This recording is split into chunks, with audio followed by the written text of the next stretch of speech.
तो आज हम पढ़ रहे हैं स्टेफाइलोकोकस। ये अपना माइक्रोबायोलॉजी में बैक्टीरियोलॉजी में सबसे पहला बैक्टीरिया आता है स्टेफाइलोकोकस। तो ये स्टेफाइलोकोकस जो बैक्टीरिया है दो वर्ड से मिलकर बना है। सबसे पहले आता है स्टैफ। स्टैफ का मतलब होता है ग्रेप्स, और दूसरा है कोकस। कोकस का मतलब क्या है? कोकस का मतलब है कोकाई। इसका मतलब ये जो बैक्टीरिया होते हैं ये गोल होते हैं, मतलब जो जैसे कोकस कोकाई का मतलब होता है गोल, ठीक है। तो ये गोल बैक्टीरिया होते हैं और ये ग्रेप लाइक अरेंजमेंट में ऐसे ये कॉलोनी में रहते हैं, ठीक है। इस टाइप की कॉलोनीज में ये रहते हैं। इसकी जगह जो स्ट्रेप्टोकोकस होते हैं वो एक चेन लाइक में रहते हैं, इसलिए उनका नाम है स्ट्रैप, ठीक है। तो अब स्टेफाइलोकोकस में हमारे पास 3 बैक्टीरिया आते हैं मेजर। वैसे तो बहुत सारे बैक्टीरियाज होते हैं लेकिन मेजरली 3 बैक्टीरियाज हमें पढ़ने होते हैं, जिसमें सबसे पहले आता है स्टैफ ओरियस, दूसरा होता है स्टैफ एपिडर्माइडिस एपिडर्माइडिस और तीसरा होता है स्टैफ सेप्रोफिटिकस, ठीक है। तो अब ये जो स्टैफ ओरियस से स्टार्ट करते हैं, स्टैफ ओरियस।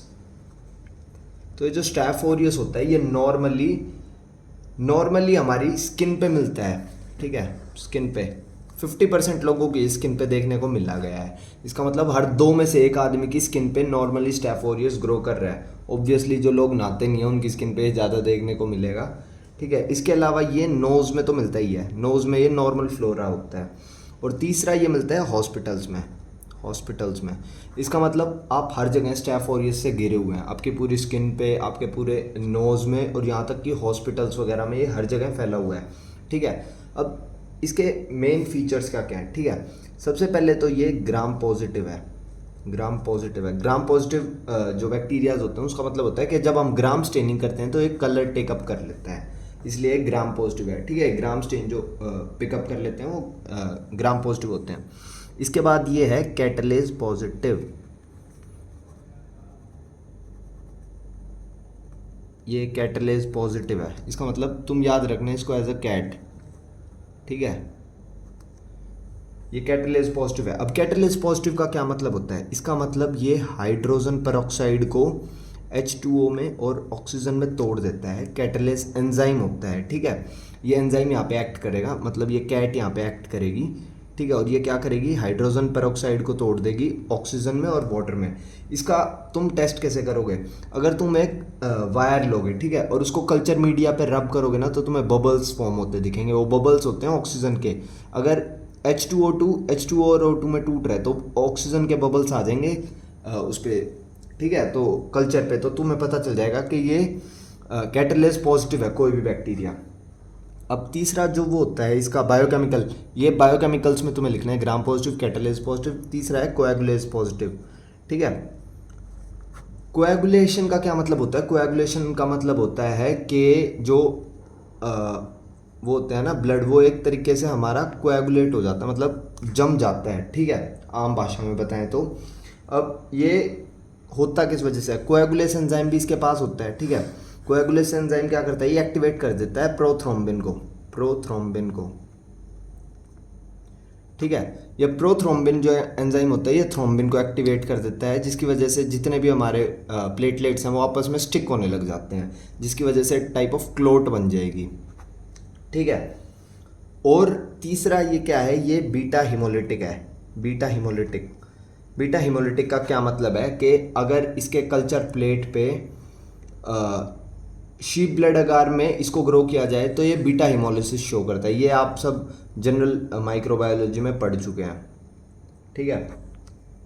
अब सबसे पहले ये जो स्टैफ ओरियस एंजाइम है हमारा, स्टैफ ओरियस एंजाइम हमारी, मैं कह रहा हूँ स्किन पे नॉर्मली होता है, ठीक है। नॉर्मली ये कोई बीमारी नहीं करता, नोज में कोई बीमारी नहीं करता। तो ये टिश्यू के अंदर जाता कैसे है? मान लो ये मेरी स्किन थी, यहाँ पे नॉर्मली ये स्टैफ ओरियस एंजाइम है, ठीक है, ग्रेप लाइक क्लस्टर में नॉर्मली प्रेजेंट है। अब ये स्किन के अंदर जाएगा कैसे? इसके पास कुछ हथियार होते हैं, इसके जो वेपन्स हैं जो इसको स्किन के अंदर जाने के लिए मदद करते हैं, वो वेपन्स क्या क्या हैं? सबसे पहले तो इसके पास होता है हाइलुरोनिडेज एंजाइम,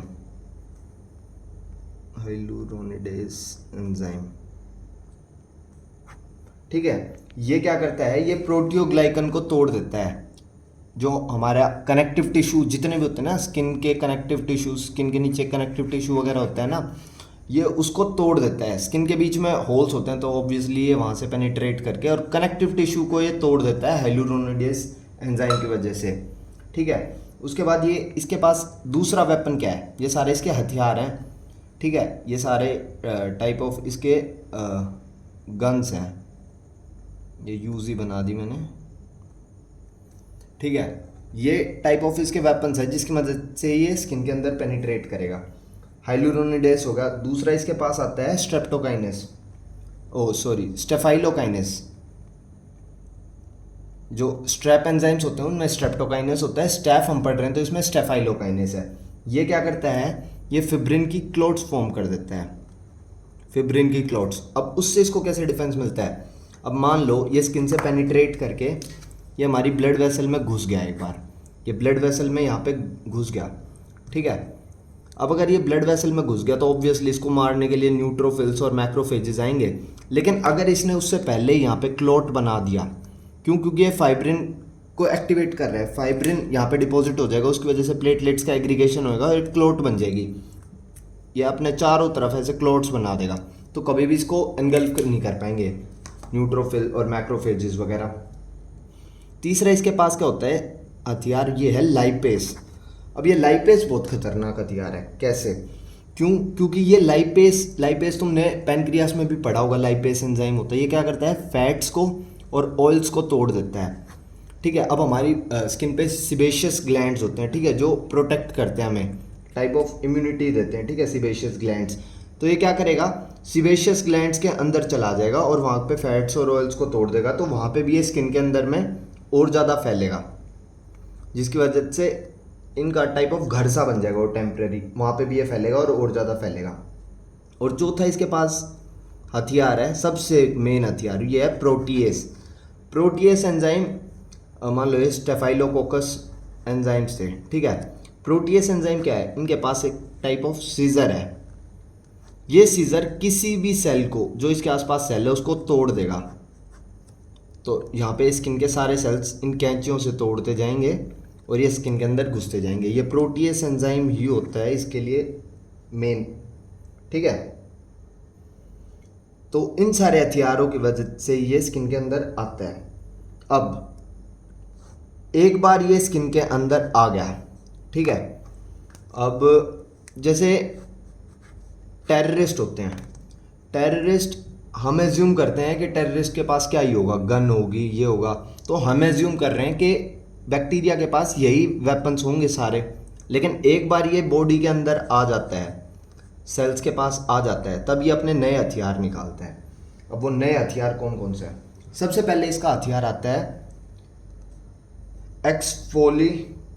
एक्सफोलिएटिन। ये हथियार क्या करता है, ये स्किन को पील ऑफ करवा देता है। जैसे अगर एक बार इसने ये हथियार निकाल दिया तो यहाँ के सारी जितनी भी, मान लो यहाँ पे स्टेफाइलोकोकस ये आ चुका है ऑरियस, तो यहाँ की ये सारी स्किन को एक पील ऑफ कर देगा, काइंड ऑफ ये सारी स्किन को पील ऑफ कर देगा। तो उसकी वजह से क्या होगा, हमारी जो स्किन होगी वो अपने आप शेड होने लग जाएगी। इस बीमारी को हमने नाम दिया है स्कैल्डेड स्किन सिंड्रोम। इसमें क्या हो रहा है कि स्किन अपने आप पील ऑफ होती जा रही है, ये स्टैफ ओरियस की वजह से होता है। ठीक है, दूसरा इस पे हथियार बाद में जो हमें जाके पता चलता है वो क्या होता है, जैसे जो इन्वेस्टिगेशन अथॉरिटीज़ होती हैं, जो जैसे वो बाद में पता करती हैं कि टेररिस्ट के पास बॉम्ब भी है, ये भी है, रॉकेट लॉन्चर्स भी हैं, ऐसे ही बाद में हमें पता चलता है इसके पास एक दूसरा हथियार है, वो है एंटेरोटॉक्सिन।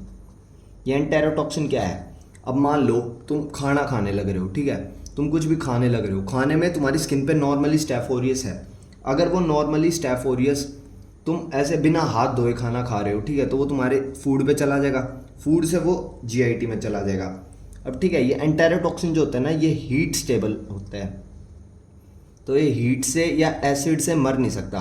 तो तुम क्या सोचोगे कि क्या हो रहा है, बिना हाथ धोए खा रहे हैं भाई, बॉडी में HCl सिक्रीट हो रहा है, इतना हाई पीएच का, इतना लो पीएच का एसिड है, सब कुछ जला देगा। बट एंटेरोटॉक्सिन जो होता है ना, उसकी वजह से ये स्टेफ ऑरियस प्रोटेक्ट हो जाता है और ये बॉडी में अंदर जाके और फैल जाएगा। ठीक है, अब तीसरा एंजाइम जो ये निकालता है जिससे डॉक्टर सबसे ज़्यादा डरते हैं वो है टॉक्सिक शॉक सिंड्रोम टॉक्सिन। ठीक है, अब ये टॉक्सिक शॉक सिंड्रोम टॉक्सिन क्या होता है? ठीक है, तो अब हम पढ़ रहे हैं कि टॉक्सिक शॉक सिंड्रोम जो टॉक्सिन है, टॉक्सिक शॉक सिंड्रोम टॉक्सिन जो है वो क्या होता है। ये एक ऐसा हथियार है जो हमें सबसे लेट पता चलता है कि बैक्टीरिया के पास था और ये सबसे ज़्यादा डैमेज करता है। ठीक है, ये टाइप ऑफ ब्रह्मास्त्र है इस बैक्टीरिया का। ठीक है, तो ये क्या करता है, अब ये जो टॉक्सिन है ना, ये हमारी बॉडी के एक काइंड ऑफ सुपर एंटीजन की तरह एक्ट करता है। सुपर एंटीजन, अब तुम कहोगे एंटीजन तो हमें पता है क्या होता है, ये सुपर एंटीजन का क्या मतलब है? सुपर एंटीजन का मतलब होता है कि अगर तुमने MHC क्लास 2 सिस्टम पढ़ा हो अपनी पैथोलॉजी में तो तुम्हें ये बात पता होगी कि जो ये आम भाषा में बता देता हूँ मैं, वैसे ये सब तुम डिटेल में पैथोलॉजी में कवर करोगे।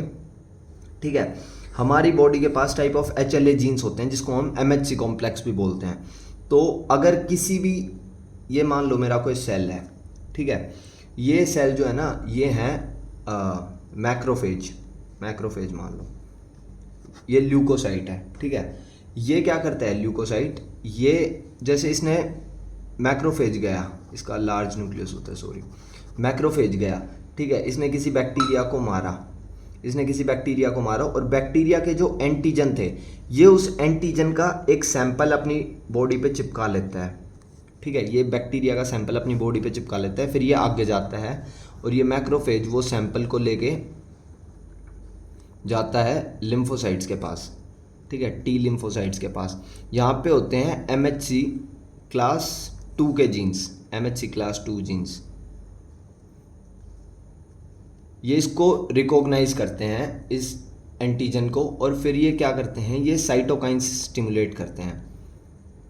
जैसे ही ये देखता है तो ये साइटोकाइंस स्टिमुलेट करते हैं।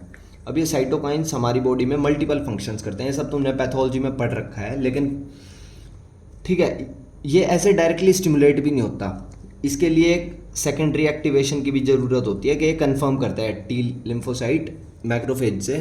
ठीक है, इसलिए मैक्रोफेज इसको प्रेजेंट कर रहा है, इसलिए हम मैक्रोफेज को APC भी बोलते हैं, एंटीजन प्रेजेंटिंग सेल।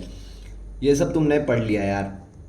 अब ये साइटोकाइंस क्या करवाते हैं, ये न्यूमरस फंक्शंस करवाते हैं हमारी बॉडी में। साइटोकाइंस टाइप ऑफ सिग्नल्स होते हैं जिनकी मदद से सेल्स आपस में बात करते हैं। तो इसकी वजह से क्या आता है, अब सुपर एंटीजन हम पढ़ रहे थे, सुपर एंटीजन क्या है, नॉर्मली एंटीजन आता है T से बाइंड करता है, साइटोकाइंस रिलीज होते हैं और उसके बाद ये हट जाता है। लेकिन सुपर एंटीजन का क्या मतलब है, एक बार ये बाइंड करेगा तो ये परमानेंट बॉन्ड यहाँ पे फॉर्म कर लेगा, उसकी मदद से बहुत सारा साइटोकाइन रिलीज हो जाएगा। इसको हम बोलेंगे साइटोकाइन स्टॉर्म, साइटोकाइन स्टॉर्म। उसकी वजह से क्या होएगा, उसकी वजह से ब्लड वेसल्स हमारी एक्सट्रीमली डायलेटेड हो जाएंगी, तो उसकी वजह से आदमी शॉक में चला जाएगा।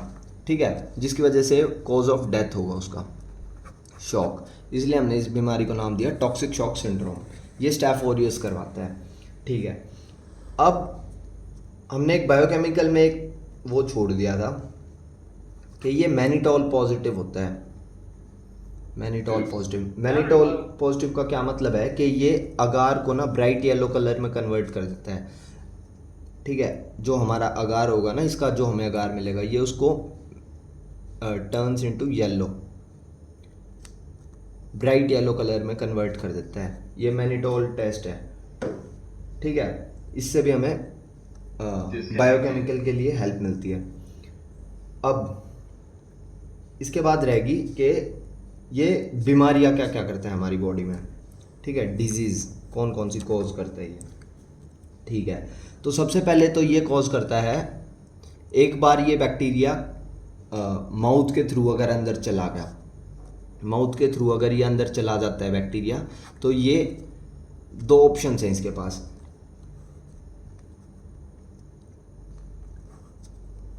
ठीक है, मान लो ये हमारे नेजोफेरिंक्स से अंदर घुस गया, इसोफेगस,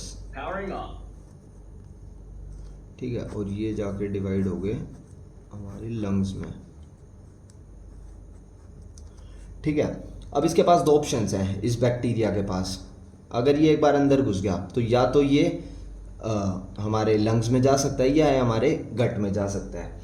अगर ये हमारे लंग्स में गया तो इसने लंग्स में जाके क्या करवा दिया, निमोनिया। अब निमोनिया को तुम कैसे पहचानोगे, अगर तुम एक्सरे करोगे ना, एक्सरे तो ये जो लंग्स होंगे ना, यहाँ पे पैची इनफिल्ट्रेट्स दिखेंगे तुम्हें, मतलब कहीं कहीं पोर्शन वाइट होगा, कहीं कहीं पे ब्लैक होगा। ये सब तुम रेडियोलॉजी में पढ़ोगे।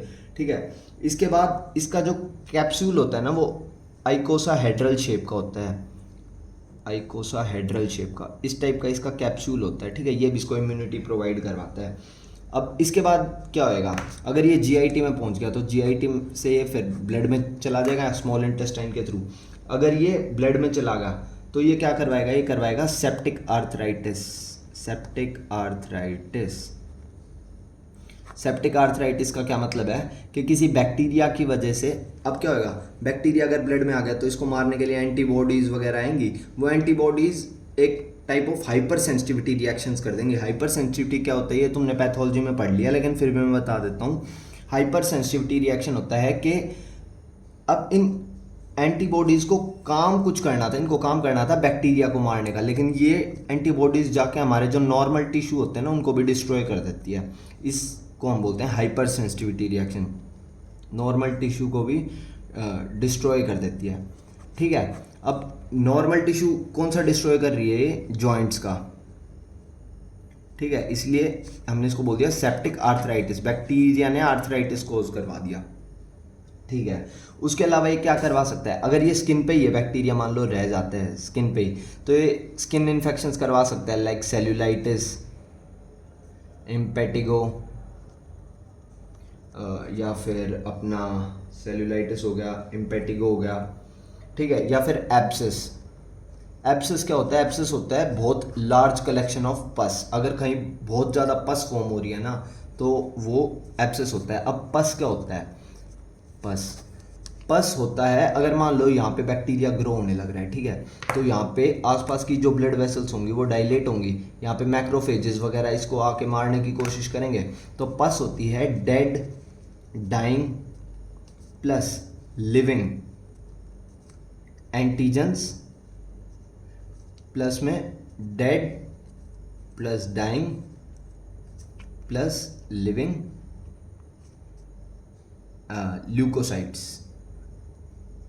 इसका मतलब क्या है, अगर कहीं पे भी इन्फेक्शन हो रहा है तो उसको मारने के लिए हमारी बॉडी की जो इम्यूनिटी है, जो पुलिस है हमारी बॉडी की, वो आके इसको मारेगी। तो यहाँ पे कुछ चोर भी मरेंगे, कुछ पुलिस भी मरेगी।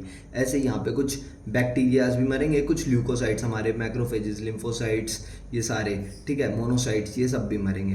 तो डेड, डाइंग और लिविंग जो हमारे वो होंगे एंटीजेंस, प्लस डेड, डाइंग और लिविंग हमारे जो ल्यूकोसाइट्स होंगे, उन सब के कलेक्शन को कलेक्टिवली नेक्रोसिस वहाँ पे हो जाएगी। इसको कलेक्टिवली हम बोलते हैं पस।